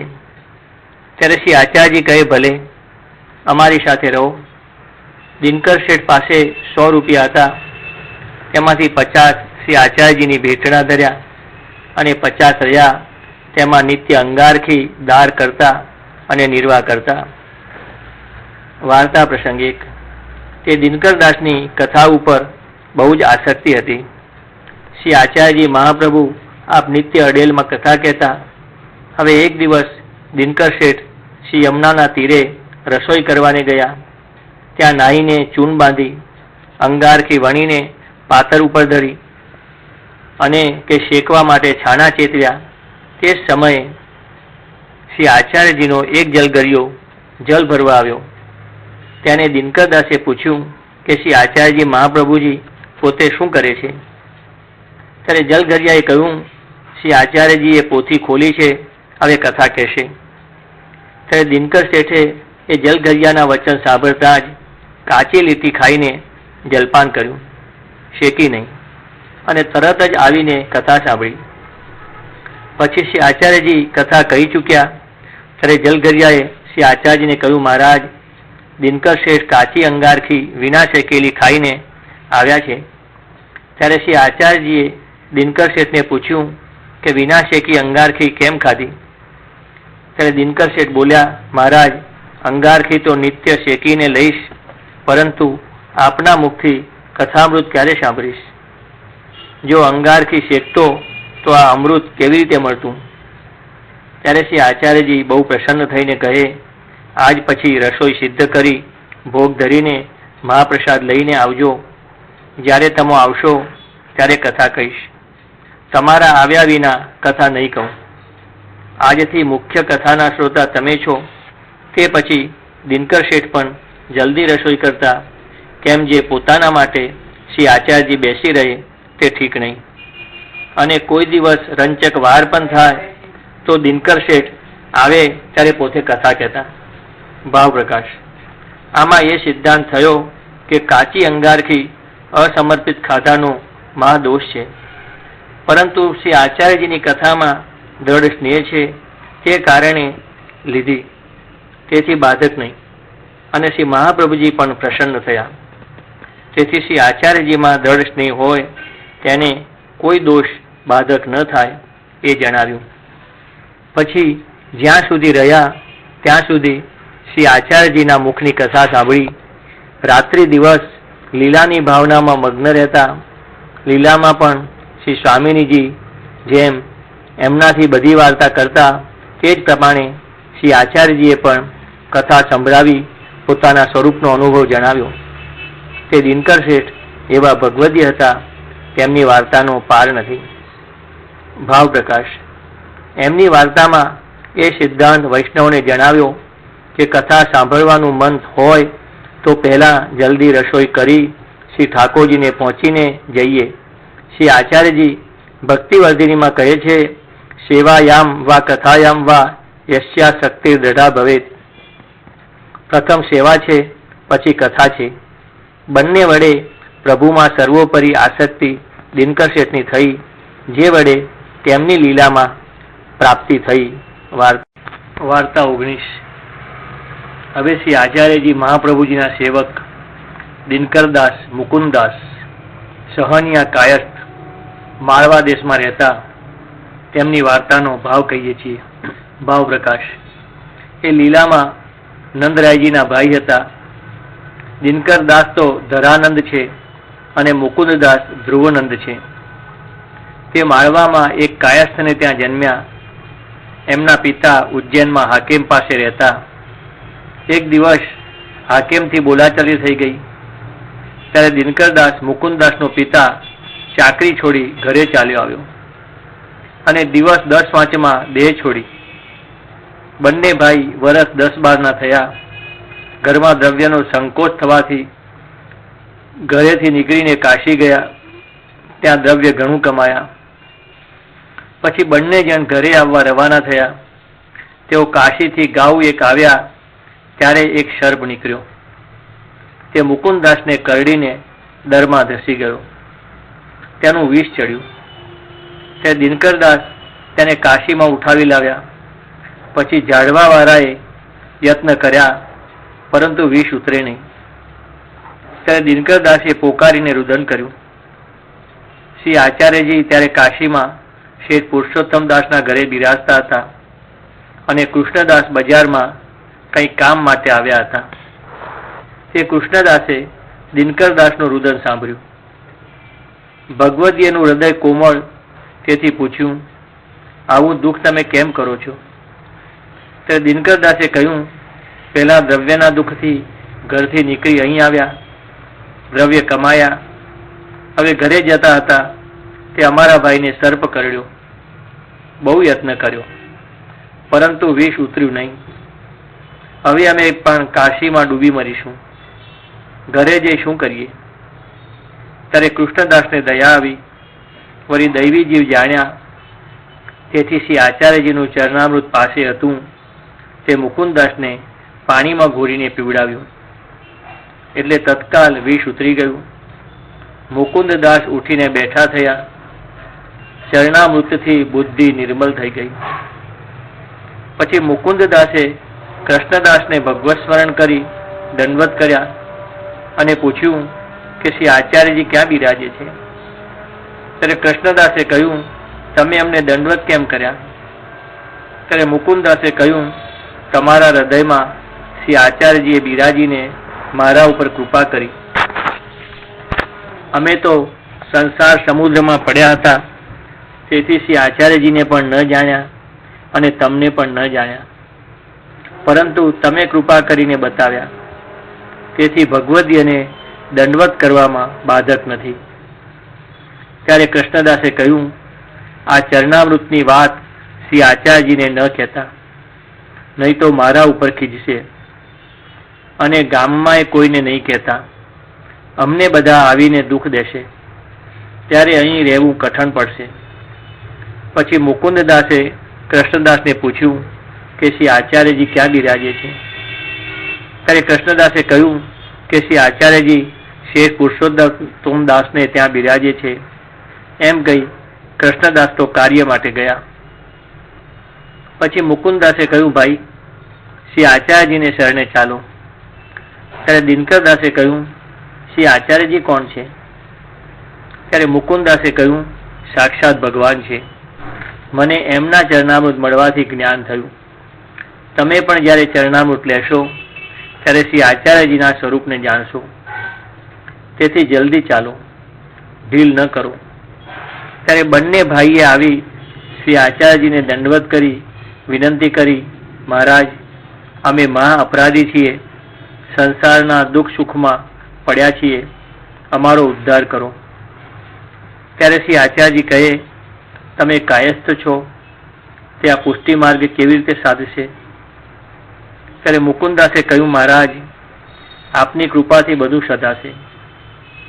આપની કૃપા શુદ્ર ચાંડાલ ઉપર હોય તો તેનાથી પણ બધું સધાય, અને આપની કૃપા મોટા બ્રાહ્મણ ઉપર ન હોય તો એનાથી પણ ન સધાય. તેથી આપ અમારા ઉપર કૃપા કરી શરણે લો. શરણના પ્રતાપથી અમારું કલ્યાણ થશે. ત્યારે શ્રી આચાર્યજી પ્રસન્ન થઈને કહે, અમે જાણ્યું જ્યાં કૃષ્ણદાસ મેઘનનું કામ છે. પછી દિનકરદાસ અને મુકુંદદાસને નવડાવીને નામ નિવેદન કરાવ્યું. પછી તેઓ કેટલાક દિવસ શ્રી આચાર્યજીની પાસે રહીને માર્ગની રીતિ શીખ્યા. પછી વિનંતી કરી, મહારાજ, આજ્ઞા હોય તો ઘેર જઈએ, અમને હવે શું કર્તવ્ય છે? ત્યારે શ્રી આચાર્યજીએ બ્રહ્મ સંબંધનો મંત્ર લખીને હસ્તાક્ષર દીધા અને કહ્યું, આની સેવા કરજો. જે કંઈ ખાનપાન કરો તે આને ભોગ ધરીને લેજો. પછી બંને ભાઈ વિદાય થઈને માળવામાં પોતાના ઘરે આવ્યા. પોતે રસોઈ કરી ભોગ ધરી સ્ત્રીજનને અલગ ધરી દે, કેમ કે દૈવી નથી. શ્રી આચાર્યજીના સેવક થવાનું મન નથી. પછી મુકુંદાસને શ્રી આચાર્યજીનું ચરણામૃત મળ્યું. તેથી બધા શાસ્ત્રો, વેદ, પુરાણ વગેરે કંઠાગ્ર થયા. વાર્તા પ્રસંગ 1. તે મુકુંદાસ કવિત બહુ સુંદર કરતા. શ્રી આચાર્યજી, શ્રી ગુસાઈજી અને શ્રી ઠાકોરજીના એક સરખા કરતા. ફરી મુકુંદાસે એક મુકુંદ સાગર ગ્રંથ વ્રજ ભાષામાં કર્યો છે. તેમાં શ્રી ભાગવત દ્વાદશ સ્કંદ પર્યંતનો અર્થ ધરી દીધો છે. પછી મુકુંદાસ એક સમય ઉજ્જૈનના કારકુન થઈને ગયા. ત્યારે ઉજ્જૈનના બ્રાહ્મણ પંડિત બધા આવીને તેમને મળ્યા અને કહ્યું, અમે તમને શ્રી ભાગવત સંભળાવીએ. ત્યારે મુકુંદાસે કહ્યું, નવરાશ નથી. નવરાશ હશે ત્યારે સાંભળીશું. ભાવ પ્રકાશ. એનું કારણ એ કે શ્રી આચાર્યજીના સુબોધિની આદિ જે ગ્રંથો છે તેની આગળ તમારી કથા સાંભળવાની નવરાશ ક્યાં? બ્રાહ્મણનું મન ઉદાસ ન થાય તેથી કહે, નવરાશ હશે ત્યારે સાંભળીશું. પછી તે બ્રાહ્મણ બીજે દિવસે મુકુંદાસને પૂછે કે જ્યારે કહેશો ત્યારે શ્રી ભાગવત સંભળાવીશ. એમ કરતા ઘણા દિવસ વીત્યા. પછી એક દિવસ મુકુંદાસ ચોપટ રમતા હતા. તે પંડિતે જોયું. ત્યારે વિચાર્યું કે આજે વાત કહેવાનો દાવ મળ્યો છે. એટલામાં ચોપટ રમી ચૂક્યા. ત્યારે પંડિતે કહ્યું, તમે કહો તો શ્રી ભાગવત તમને સંભળાવું. ત્યારે મુકુંદાસે કહ્યું, નવરાશ હશે ત્યારે સાંભળીશું. ત્યારે પંડિતે કહ્યું, ચોપટ રમવાની નવરાશ છે અને શ્રી ભાગવત સાંભળવાની માટે કહો છો કે નવરાશ હશે ત્યારે સાંભળીશું, એનું કારણ શું? ત્યારે મુકુંદાસે વિચાર્યું, બ્રાહ્મણ તો પ્રત્યુત્તર જબરો આપ્યો, હવે આપણે તેને જવાબ દેવો. ત્યારે મુકુંદાસે કહ્યું, અમારું શ્રી ભાગવત જાણો છો? ત્યારે પંડિતે કહ્યું, તમારું ભાગવત શું જુદું છે? ત્યારે એમણે કહ્યું, અમારું શ્રી ભાગવત જુદું છે. ત્યારે પંડિતે કહ્યું, તમે જ તમારું ભાગવત સંભળાવો. એટલે મુકુંદાસે કહ્યું, કોઈ સમય મેળવીને તમને સંભળાવી દઈશું. એ પ્રકારે કહીને ટાળ્યા. પરંતુ તે માર્ગીય બ્રાહ્મણ ન હતો, તેથી તેના મુખથી કથા ન સાંભળી. ભાવ પ્રકાશ. શાસક અપરાધમાં લખ્યું છે કે અવૈષ્ણવના મુખથી શ્રી ભાગવત શ્રવણ સર્વથા ન કરવું ઇત્યાદિ. બીજાના મુખથી સાંભળે તો પુષ્ટિ માર્ગીય વૈષ્ણવોને દોષ લાગે. જીવને આ વાતનો બહુ સંદેહ છે, કેમ કે ભગવાન નામમાં તો બધાનો અધિકાર છે. શુદ્રાદિ ચાંડાલ પર્યંત અધિકાર છે. જે કહે સાંભળે તે બધાનું કલ્યાણ થાય. શ્રી ભાગવતમાં પણ અજામિલ આદિ પવિત્ર થયા છે. એ બધું મહાત્મ્ય જગતમાં પ્રસિદ્ધ છે. અને પુષ્ટિ માર્ગમાં ભગવદ નામ કીર્તન અગર શ્રી ભાગવત અન્ય માર્ગીયથી સાંભળવાનું કેમ નહીં? ભગવદ નામ સાંભળવાથી દોષ કેમ? આ સંદેહ બહુ ગૂઢ છે. ત્યાં કહે છે કે મર્યાદા માર્ગમાં તો મુક્તિ ફળ છે અને પુષ્ટિ માર્ગમાં એકાંગી પુષ્ટિ ભક્તિ તે ફળ છે. અને ભક્તિ તો શ્રી આચાર્યજીના આશ્રયથી થાય. તેમાં આશ્રય અને અન્યાશ્રયનો ભેદ બતાવે છે. આપણું હૃદય તે કમલ છે, તે આશ્રય. પ્રેમ વગેરે બધા ધર્મો આવે અને ભગવાનને બિરાજવાનું પણ તે જ ઠેકાનું છે. હૃદયમાં શ્રી આચાર્યજી સંબંધી આનંદ સર્વ પ્રકારથી પ્રવેશ કરે તો આશ્રય સિદ્ધ થાય છે. વળી હૃદયમાં રસ આનંદને જવાના આટલા પ્રકાર એટલે આટલા દ્વાર છે. એક તો નેત્ર, તેનાથી સુંદર કોઈ વસ્તુને જોઈને હૃદયમાં આનંદ થાય. તેથી શ્રી આચાર્યજી સંબંધી ઠાકોરજીના દર્શન કરીને સુખ પામવું. બીજી જગ્યાએ દર્શન તથા લૌકિક વૈદિક કંઈ સંસાર સંબંધી સુંદર વસ્તુ જોઈને શ્રી આચાર્યજીના સંબંધ વિનામાં આનંદ આવે તો પણ અન્યાશ્રય છે. નેત્રનો આ અન્યાશ્રય મહાદોષરૂપ છે. બીજું, શ્રવણ દ્વારા દુઃખ સુખનો રસ હૃદયમાં જાય છે.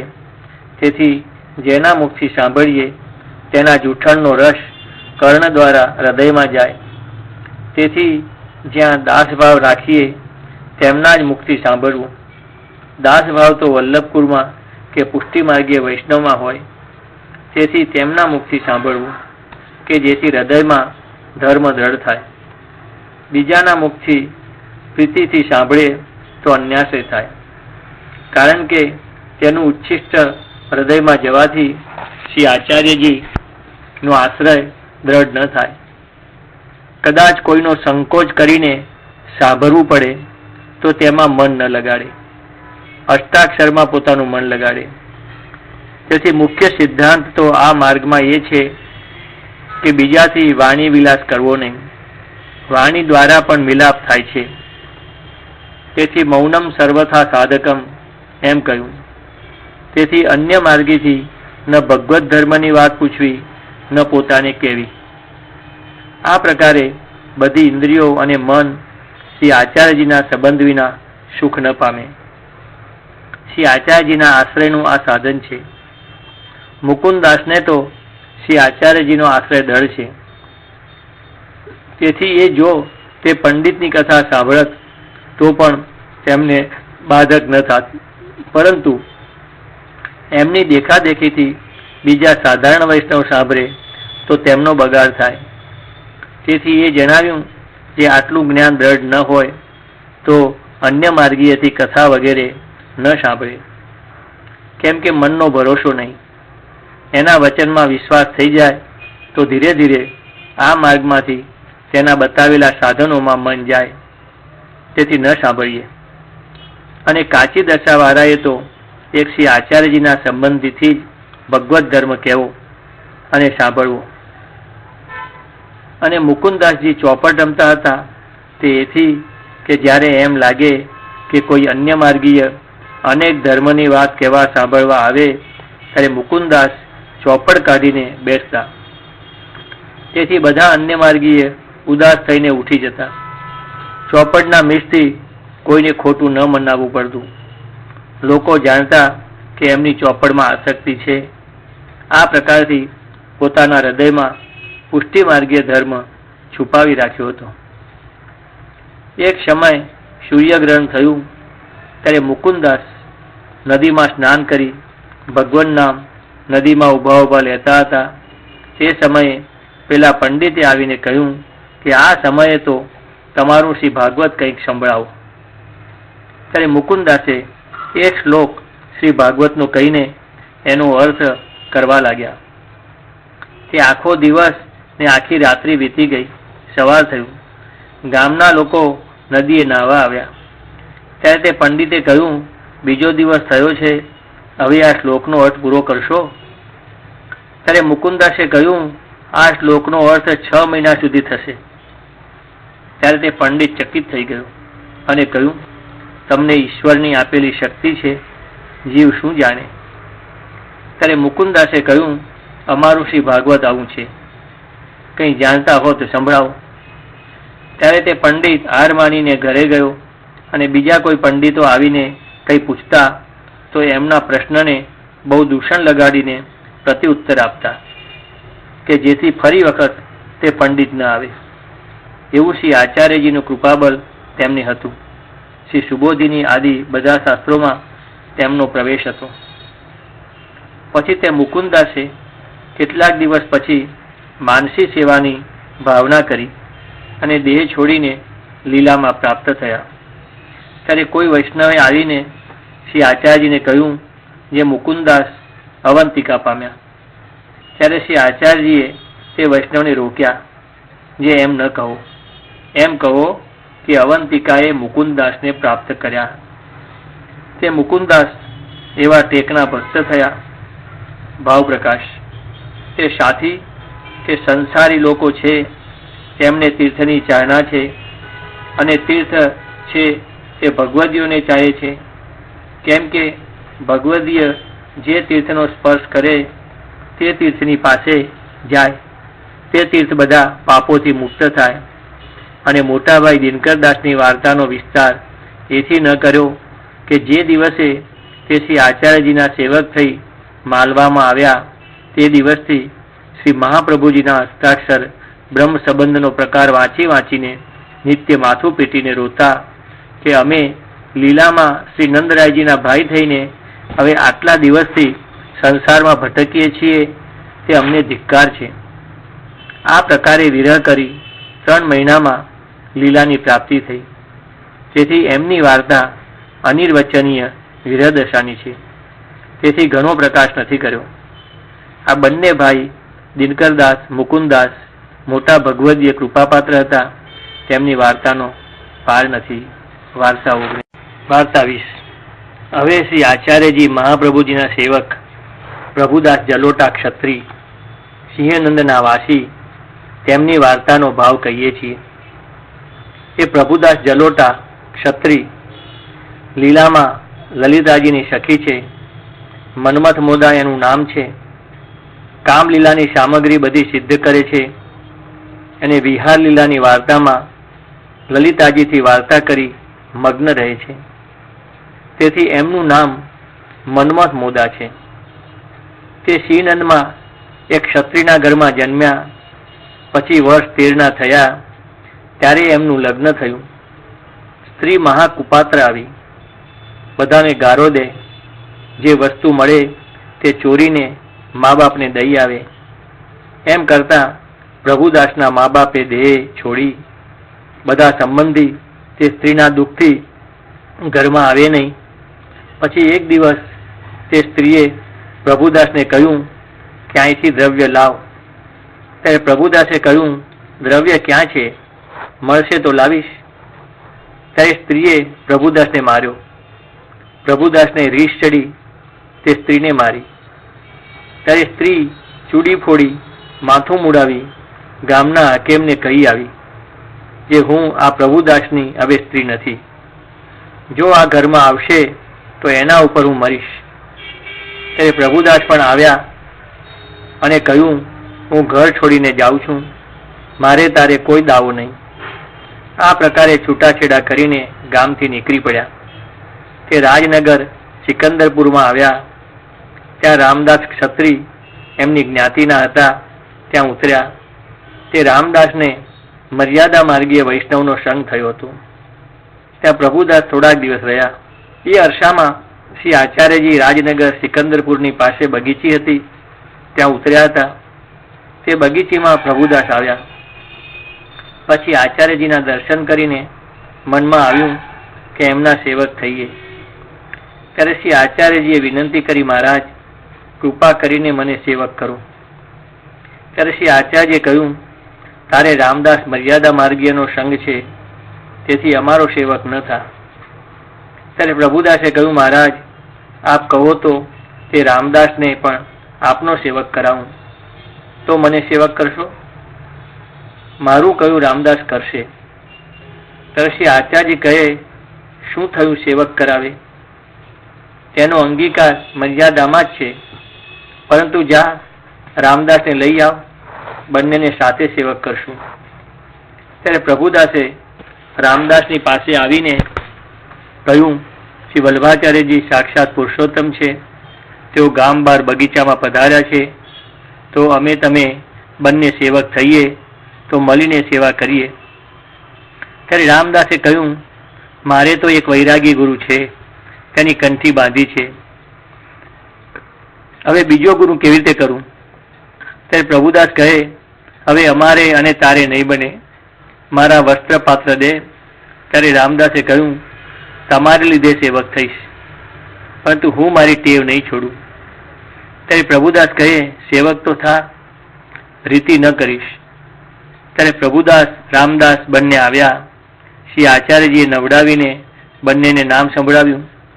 ત્યારે પ્રભુદાસને તો શ્રી આચાર્યજીના સ્વરૂપનું જ્ઞાન થયું, પરંતુ રામદાસને ન થયું. પછી પ્રભુદાસે વિનંતી કરી, મહારાજ બંનેને કૃપા કરીને નિવેદન કરાવો. ત્યારે આચાર્યજી કહે, રામદાસને નહીં. એટલે પ્રભુદાસ સમજી ગયા. પછી કહે, મને જ કૃપા કરીને કરાવો. ત્યારે શ્રી આચાર્યજીએ પ્રભુદાસને બ્રહ્મ સંબંધ કરાવ્યું. પછી ભગવત સેવાનું પણ પ્રભુદાસ અને રામદાસે મળીને પૂછ્યું. ત્યારે શ્રી આચાર્યજી કહે, હમણાં નહીં, થોડા દિવસ પછી. એમ કહીને આપ તો શ્રી ગોકુળ પધાર્યા. પછી પ્રભુદાસ તો પુષ્ટિ માર્ગની રીતિ બતાવે, પરંતુ રામદાસ મર્યાદા માર્ગની રીતિ કરે. એમ કરતા થોડા દિવસમાં શ્રી આચાર્યજીના મોટા પુત્ર શ્રી ગોપીનાથજી રાજનગર સિકંદરપુરમાં પધાર્યા. ત્યારે રામદાસે વિનંતી કરી, મહારાજ સેવા પધરાવી આપો. ત્યારે શ્રી ગોપીનાથજીએ એક બ્રાહ્મણના ઘરે શ્રી મદન મોહનજી હતા તે બ્રાહ્મણને કંઈ આપીને બંનેના માથે ઠાકોરજી પધરાવ્યા. પછી શ્રી ગોપીનાથજી અડીલ પધાર્યા. રામદાસ તો મર્યાદા માર્ગની રીતિ પ્રમાણે આવાહન, વિસર્જન વગેરે પૂજાની રીતિ કરે. પછી એક દિવસ પ્રભુદાસ અડધી રાત્રિએ પોતાની વસ્તુ લઈને ભાગી ચાલ્યા. કેમ કે રામદાસના સંગે ક્યાં સુધી માથું દુખાવવું? એને તો જ્ઞાન નથી. જેવા રામદાસ તેવા જ મર્યાદા માર્ગીય ઠાકુર શ્રી ગોપીનાથજીએ પધરાવી આપ્યા. તેથી ત્યાંથી ચાલી શ્રી ગોકુલમાં આવીને શ્રી આચાર્યજીને દંડવત કર્યા. ત્યારે શ્રી આચાર્યજીએ કહ્યું, પ્રભુદાસ આવ્યા. ત્યારે પ્રભુદાસે વિનંતી કરી, મહારાજ માળ દુષ્ણથી છૂટ્યો. ત્યારે શ્રી આચાર્યજીએ કહ્યું, અમે તો તને પહેલા જ કહ્યું હતું કે તે મર્યાદા માર્ગીયનો અધિકારી છે અને તું પુષ્ટિ માર્ગીય છે. સારું કર્યું જે સંઘ છોડીને આવ્યો. ત્યારે પ્રભુદાસે વિનંતી કરી, મહારાજ હવે મને ચરણારવિંદની પાસે રાખો, હું બહુ જ સંસારમાં ભમ્યો. ત્યારે શ્રી આચાર્યજી કહે, હવે અમારી પાસે સુખેથી રહો. પછી તે દિવસથી પ્રભુદાસ શ્રી આચાર્યજી મહાપ્રભુજી સાથે જ રહ્યા. વાર્તા પ્રસંગ એક દિવસ શ્રી આચાર્યજી મહાપ્રભુ મથુરા પધાર્યા. તે વિશ્રાંત ઘાટ પાસે બેઠક છે ત્યાં સંધ્યાવંદન કરતા હતા. પાસે 4 વૈષ્ણવ ઊભા હતા. દામોદરદાસ અરસાની, કૃષ્ણદાસ મેઘન, પ્રભુદાસ અને એક વૈષ્ણવ મથુરાનું હતું. ત્યારે ત્યાં રૂપ સનાતન જે કૃષ્ણ ચૈતન્યના સેવક છે તેમણે શ્રી આચાર્યજી પાસે આવી દર્શન કરીને દંડવત કર્યા.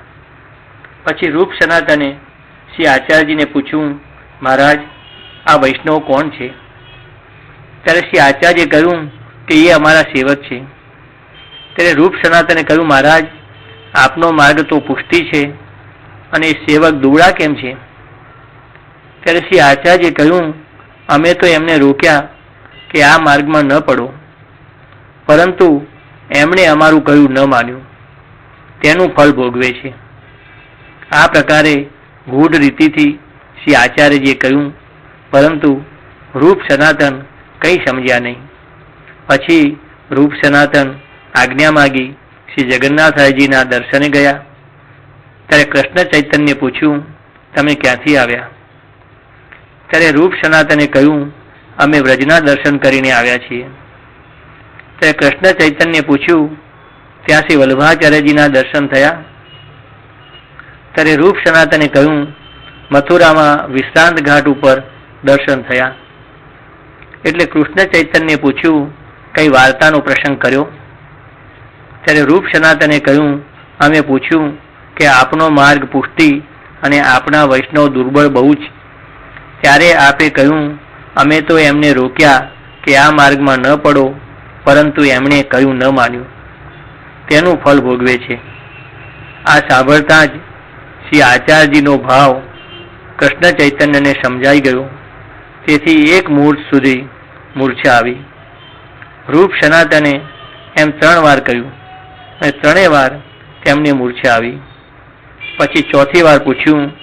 ત્યારે રૂપ સનાતને કહ્યું, જે હવે મારાથી કહી શકાશે નહીં, કારણ રૂપ સનાતન પણ થોડો ભાવ સમજ્યા. ભાવ પ્રકાશ. કેમ કે આચાર્યજીના સ્વરૂપનું રૂપ સનાતનને કંઈક જ્ઞાન હતું, તેથી કંઈક સમજ્યા. બધું જો સમજત તો એમની દેહ છૂટી જતી. અને શ્રી આચાર્યજીએ કહ્યું, જે આ માર્ગમાં ન પડો, અને સેવકોએ કહ્યું ન માન્યું, એટલે વિપ્રયોગ ફળદશાને ભોગવે જ એવો આશય છે. જેમ પંચાધ્યાયમાં વ્રજભક્તોને શ્રી ઠાકોરજીએ કહ્યું, ઘરે જાઓ. પરંતુ વ્રજભક્તોએ એ વાત ન માની, એટલે રાસલીલાના ફલને પામ્યા. હવે મર્યાદા માર્ગની રીતિ કહે છે, જે વેદની મર્યાદા એ છે કે સેવક થવા આવે તો એકવાર ના કહેવી, તે સેવકના ભાવની દ્રઢતા જોવા માટે. પછી તેની પૂર્ણ પ્રીતિ સેવક થવાની હોય તો સેવક કરવાથી તેને ફળ મળે. તેથી વૈષ્ણવને ના કહેવી, ના કહેલી જે આ માર્ગમાં ન પડો. એટલે કે આ માર્ગ વ્રજભક્તોનો છે. જેમ વ્રજભક્તો સર્વ સમર્પણ કરી શરણે થયા, ત્યારે ખાન પાન દેહ સુખ બધું છૂટ્યું અને વિપ્રયોગની ફલદશાને ભોગવે છે. વિપ્રયોગના અનુભવમાં દેહ કૃશ થાય, વળી વિરહના શ્વાસ ઉઠે, નેત્રોમાં જલ ભરાય, કંઠ રૂંધાઈ જાય, બધા શરીરમાં પરસેવો થાય, મૂર્છિત થાય, હસી પડે, રુદન કરે, નૃત્ય કરે ઇત્યાદિ ભાવો પ્રગટે. પ્રેમ લક્ષણા ભક્તિનું આ સ્વરૂપ છે. એ પ્રમાણે કહ્યું. વાર્તા પ્રસંગ 2.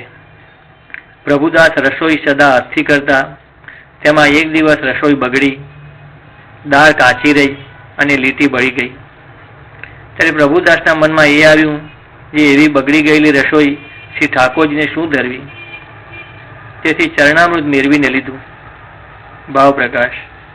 કેમ કે જે પુષ્ટિ માર્ગીય વૈષ્ણવ છે તેમનું મન કોમલ છે.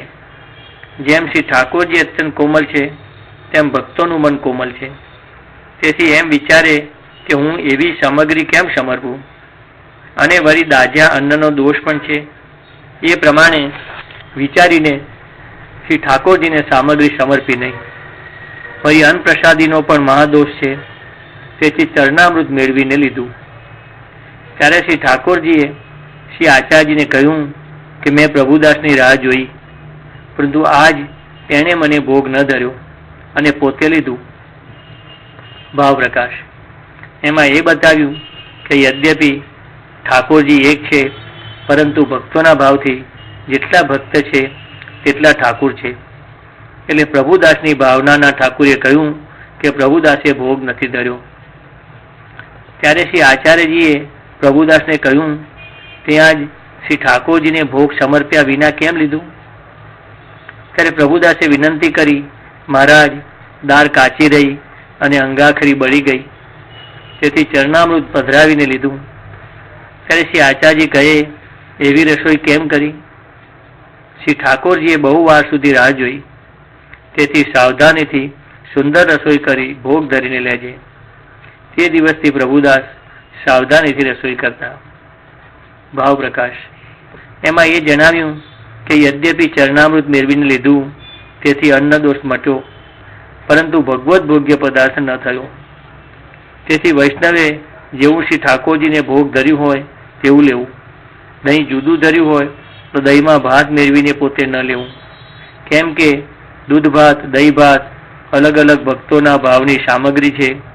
તેથી ચરણામૃતની જેમ પ્રસાદી વસ્તુ પધરાવીને લેવી. કોઈ સામગ્રીમાંથી પોતાના સ્વાદ અર્થે ન લેવું. દાસ ધર્મ એ છે કે પ્રભુનું ઉચ્છિષ્ટ જેવું આરોગ્ય હોય તે જ પ્રકારનું લેવું. પતિવ્રતાનું એ લક્ષણ છે. ઇત્યાદિ ભાવ જણાવ્યો. વાર્તા પ્રસંગ 3. વળી એક સમય શ્રી આચાર્યજી મહાપ્રભુ વ્રજમાં રાધાકુંડ ઉપર પધાર્યા. શીતકાલના દિવસ હતા. તેથી તરત જ શ્રી આચાર્યજીએ રસોઈ કરી ભોગ ધર્યો અને પોતે ભોજન કર્યું. પછી પ્રભુદાસને કહે કે મહાપ્રસાદ લે. ત્યારે પ્રભુદાસે કહ્યું, મહારાજ, મેં સ્નાન નથી કર્યું. ભાવ પ્રકાશ.